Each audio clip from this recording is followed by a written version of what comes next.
Let us see some of the objective questions from Duke's Physiology.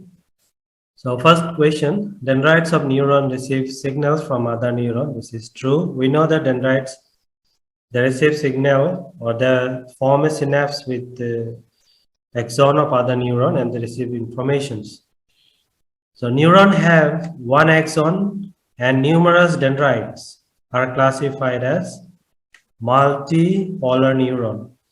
So all the neuron, they have only one process or one axon where they takes the information from the cell body to other neuron. But they have a lot of processes, dendrites, they receive information from many other neurons.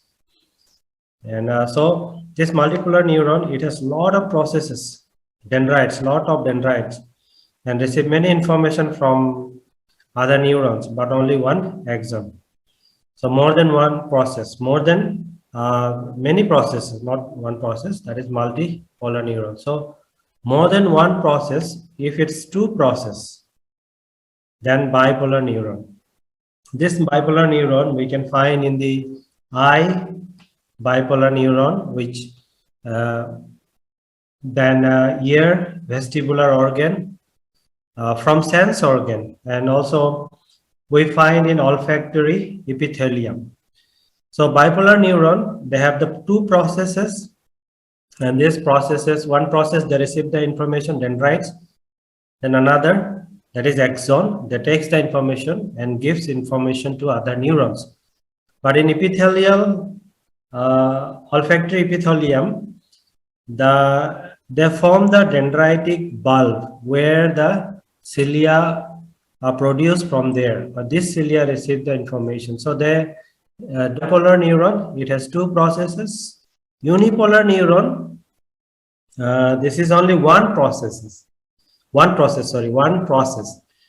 one process, it comes out from cell body, and we can see the bifurcation of this process. And one, they receive information, and another, they act as a axon. But it is a unipolar, only one process from the cell body. We can, their cell bodies are found. Cell bodies are located in the spinal and the cranial ganglia. Multipolar neurons we can find all over the body. Then axon hillock, where the axon potential generates. It is a site of axon potential generation. So when the dendrites receive excitatory signal or potential for other neuron, if the sum of excitatory signal is more, then the axon potential will generate. Then if the inhibitory signals is more than excitatory, if the excitatory signal is more than inhibitory, or if the inhibitory signal is more than excitatory signal, the sum of them, we can find that more inhibitory, then the axon potential will not generate. If the excitatory signal is more than inhibitory, then axon potential generate at axon hillock. The neuroglia are majority of the cell in our nervous system, and this neuroglia, they provide all kinds of support and suitable environment to function the neuron properly. And one of the neuroglia is astrocyte. These cells looks like stars, and that it is called astrocyte.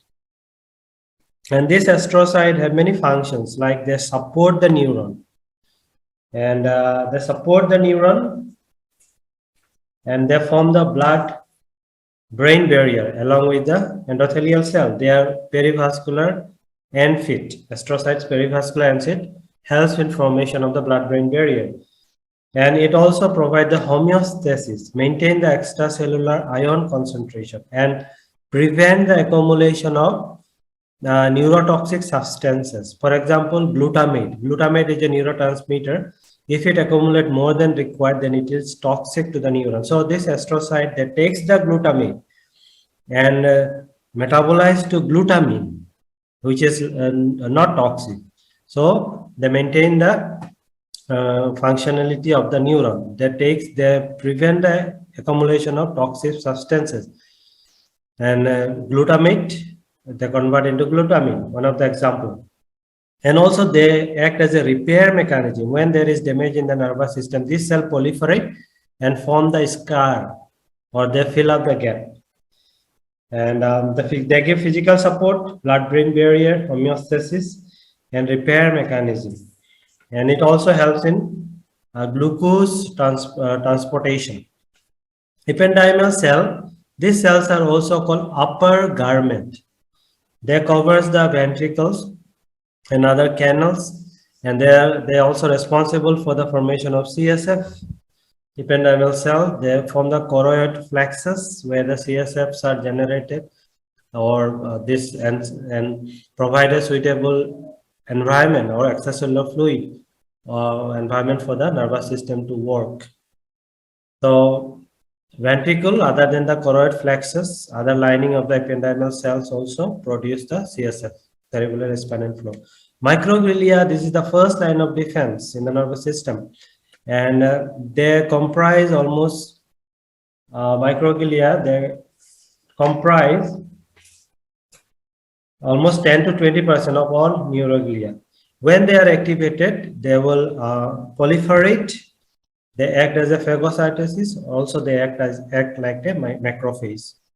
So it is the macrophage in the nervous system. Oligodendrocyte, they form the myelin sheath in the CNS. It has a lot of processes, and one oligodendrocyte can myelinate more than one neuron. So neuroglia is the part of the neuroglia that is part of the choroid plexus, comprises ependymal cell.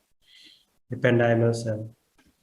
So this is the 4 questions we have discussed. Next, rest of the question we will discuss. Thank you.